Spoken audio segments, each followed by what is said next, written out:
இன்னொரு கட்சிக்கு போறதுக்கு மனதளவுல தயாராயிட்டீங்களா? இல்ல இல்ல சொல்றது கேளுங்க. ஒரு இயக்கத்திலே நான் பணியாற்றுவது முழுமையாக அந்த இயக்கத்தில் இருக்கும் வரை அடிக்கடி நல்லா ஜம்ப் பண்ணிருந்தேன். தினவர் வீதிக்கு போயிருக்கேன்னா நான் கோடுறேன். இன்னைக்கு வந்ததுக்கு காரணமே ஒரு புதியமான ஒரு மாற்றத்தை உருவாக்குவதற்கு ஒரு பயணத்தை மேற்கொண்டிருக்கிறார்கள்.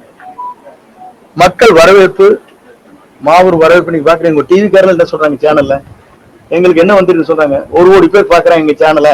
நாங்க அதனாலதான் 10 சேனல் போட்டு இறங்குற இடத்துலயும் எடுக்கிறோம், நிக்கிற இடத்தையும் எடுக்கிறோம், அங்கேயும் எடுக்க. நீங்க தானே சொல்றீங்க. எனக்கு சொன்ன ஒரு ஓனர் சொல்லியிருக்காரு, 4 ஓனர் கேட்டுக்கிறீங்களா இல்லையா? நாங்க அதுக்குத்தான் முடிக்க உங்களை படம் எடுத்துட்டு இருக்காரு அவரை அப்படிங்கிறாங்க. 10 சேனல் போடுறாங்க. கேரேஜ்கள் போடுறாங்களா?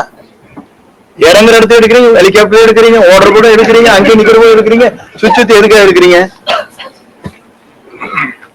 அப்போ மக்கள் வரவேற்கிறாங்க நோக்கம் தானே அது. வெளிப்படைத்தன்மை இல்ல, அதனால எடுக்கிறோம் சார். இல்ல வெளிப்படைத்தன்மை இல்ல, வெளிப்படைத்தன்மை இல்லைன்னு சொன்னா டெல்லி எடுத்துக்க வேண்டியதானே? டெல்லி வெளிப்படைத்தன்மையோட வந்தது காருக்குள்ள, அதெல்லாம் எடுத்து காட்ட வேண்டியதானே?